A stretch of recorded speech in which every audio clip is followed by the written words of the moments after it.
Mga ka-brother, magandang umaga po muli sa inyo mga ka-brother. Ah, kaya tayo po ay hindi lumawat ngayon kasi medyo malakas pa ang amihan dahil lang talagang panahon niya ito, amihan. Kaya ngayon, magagawa muna tayo nung isang uri ng panghuli ng gulyasan mga ka-brother, yung kung tawagin ko ay pasabit. Parang ang pamain nito mga ka-brother ito ay katulad din sa papaltok. Ito itong tawagin ay papaltok. Yan. Halos hawig din siya. Kaso lang itong papaltok, ang dulo nito, ang pabigat nito ay may buya siya na pabigat tapos may basahan. Ito naman gagawin natin mga ka-brother ay yung pasabit. Mas malalaki ang kawil nito, number 12 na BMC. Ito mga ka-brother ginagamit lang pagka ang litaw ng gulyasan or ang kawan ng gulyasan ay yung umaasbok, yung sumusubo, yung magandang litaw. Bali, itong gagawin natin ay 6 na kawilang. Hindi na ito gumagamit ng buya na pabigat.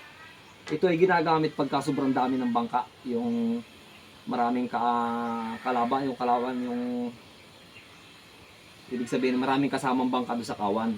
Kaya maigsi lang ito. 6 na kawil na tiga-4 na dipa ang pagitan. Kasi pagka masyadong mahaba ang gamit mo at maraming bangka ay nababangga, nadadaanan ng motor. Kaya ito kaunti lang, 6 lang na kawil. Ito naman ay sa kasa lang kung tawagin namin ginagamit. Pagka naman ang gulyasan ay nakasa tapos mabilis, pwede rin to kung pwede. Ito naman ang gamit namin, yung papaltok kung kakaunti ang bangka, hindi masyadong agawan. Ito naman ay maghahanda lang tayo dahil ang yan may nababalitang maganda daw ang labas ng gulyasan dyan sa Paping Romblon. Kaya baka sa ibang araw, sa ilang araw makadayo tayo doon. Kaya kailangan kumpleto tayo sa gamit. Kung ano man ang kailanganin ay siya nating pwedeng gamitin. Yan, mag-uumpisa tayo mga ka-brother dito. Bali itong gagamitin ko ay 50-50. Ang laki, 50 ang itong madre, yung unayan kung tawagin, tapos 50 rin ang daway. Ang daway nito mga ka-brother ay iisang sukat. Yan, halos 1 metro lang ang haba, pare-pares na ang daway nito. Tapos yung dulo niya wala nang basaha, wala nang pabigat na basahan, kundi ito na lang, kawil din ang nakatali doon sa dulo niya. Bali parang pahila na lang siya. Yan, ang una nating gagawin mga ka-brother ay maglalagay muna tayo ng bitik, itong ganito na siya natin lalagyan ng daway. Yan, ituturo ko sa inyo mga ka-brother ang paggagawa ng bitik, paglalagay. Mag-uumpisa na tayo doon sa dalawang apat. Yan. Yan ito mga ka-brother, ang paglalagay ng bitik nito, kailangan, katulad din sa papaltok mga ka-brother, na kailangan yung puno ay malaki para hindi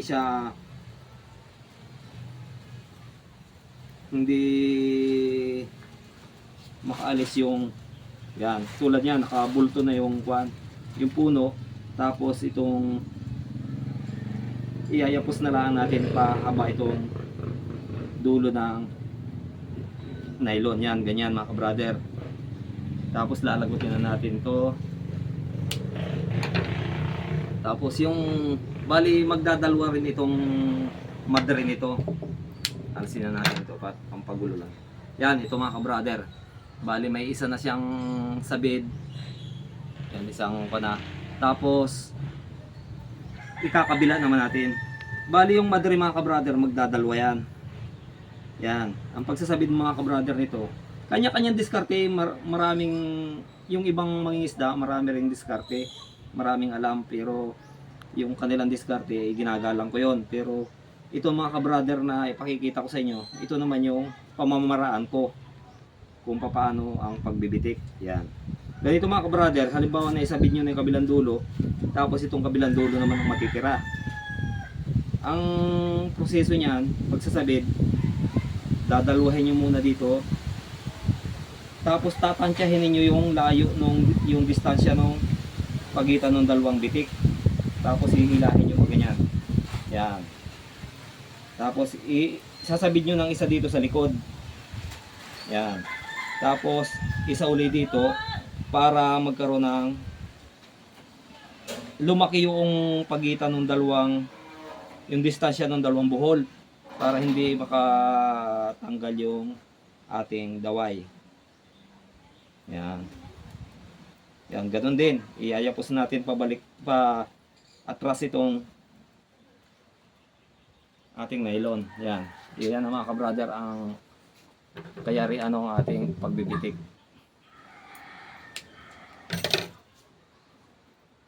Ayan.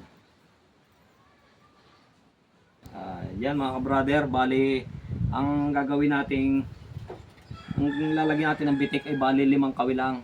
Bali 6 na kawil ito. Bali 6 na kawil ang ating gagamitin. Yung nilagyan natin ng bitik ay 5 kawil kasi yung dulo, yung dulon-dulo nito ay may konting 1 kawil. Kaya dito sa loob, sa gitna, 5 kawil lang ang mapapalagay natin. Kaya yun, natapos natin lagyan ng bitik yung ating kasabit kung tawagin. Lalagyan naman natin ng daway. Ang paglalagay ng daway mga ka-brother, ayan mga ka-brother, tayo po ay maglalagay na ng kawil dun sa ating ginagawang pasabit. At maglalagay na tayo ng daway. Ang paglalagay ng daway mga ka-brother ay katulad din dun sa papaltok na inuutso muna yung daway. Yan, ganyan. Yan, naka-utso muna siya. Tapos, yung ating bitik ay ating iipit dito sa ibabaw. Yan.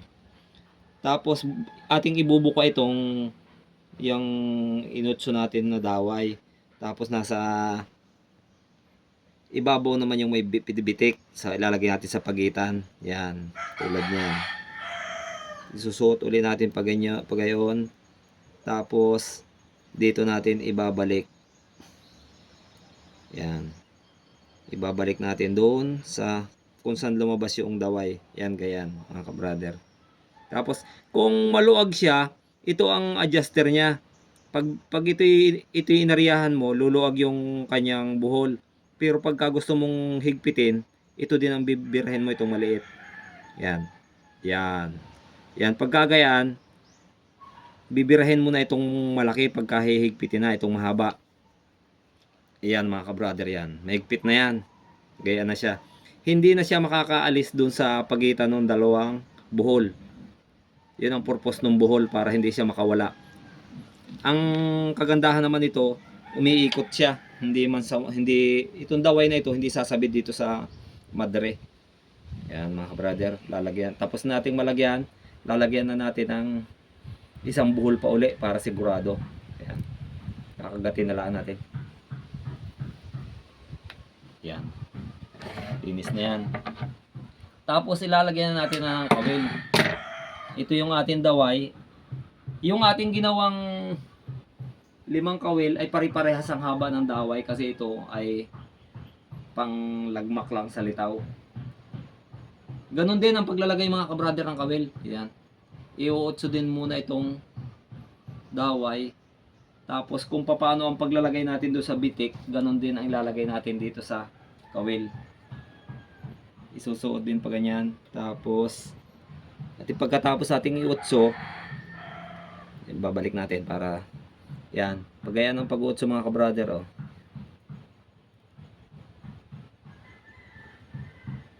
Yan, nakautso na siya. Tapos pag nakagaya na, isusuot natin yung dulo ng nylon do sa butas ng kawil. Tapos ibubuko natin yung nylon na yan. Tapos isusuot natin pa ganyan. Bali dalawang balik yung para doble ang nakasilo do sa kawil. Yan. Tapos suot ulit doon. Ang palatandaan nito kung saan lumabas itong daway natin, yung mayor, doon din natin isusuot yung sa last. Yan, tapos ganoon din, kung luag, ito din ang bibirahin mo. Yan. Yan. Tapos hihilahin mo na ito pagka ilalak mo na. Yan, nakalak na yan. Yan lang mga kabrother ang paglalagay. Ang pagkakaiba nito mga kabrother, parehas ang kanyang pain doon sa papaltok. Parehas ang pain. Yan, kung ano ang pain nito, ay siya rin ang pain nun. Pero malalaki ang kawil nito at saka malalaki ang nylon. Ang kaganda, ito yung ginagamit lang mga kabrother pagka sobrang daming bangka. Kasi ito, 6 na kawil. Ito naman, 10 o 10 kawil. Yan. Pagka ito ang ginamit mo sa maraming bangka, walang matitira, babanggain ng bangka yan. Yan yung papaltok na kung tawagin. Tapos yung dulo nito ay walang kawil. May pabigat lang siyang basahan para lumukso siya yung pain. Ito namang pagkakaiba naman itong sa pasabit na ito, wala naman siyang hila-hilang basahan, kundi puro kawil. Yung dulo, yung dulong-dulo ay kawil na rin ang hila-hila. Yan. Yan, ito na yung dulong-dulo. Yan, tapos ito yung mga kawil sa gitna na bali 5. Yan mga brother, natapos ko na itong kan. Ito ay ginagamit lang pagka maganda ang kasa ng gulyasan, kung saan ay maganda ang litaw. Maiksi lang siya dahil lang siya ay 6 na kawil. Kaya kahit maraming bangka, pwedeng gamitin. Hindi siya mababangga ng bangka kasi maiksi lang siya. Hindi katulad nito na sobrang mahaba. Talagang hindi ka makakaiwas pagka naandyan na ang mga bangka, talagang babanggain talaga yan. Yan ang pagkakaiba ng pasabit saka sa papaltok. Pero ang pamain nila parehas lang. Pang kasa talaga sa gulyasan. Ayan mga kabrother, yung natapos natin, bali 6 na kawil. Malalaki ang nylon niya, malalaki ang kawil. Pero same lang ang pain niya doon sa patoklos. Ito yung patoklos, ito naman yung pasabit. 6 na kawil ang gamit. 6 na kawil, tapos 4 na dipa ang pagitan. Ayan mga kabrother, maraming salamat at sana may natutunan kayong kahit kaunti.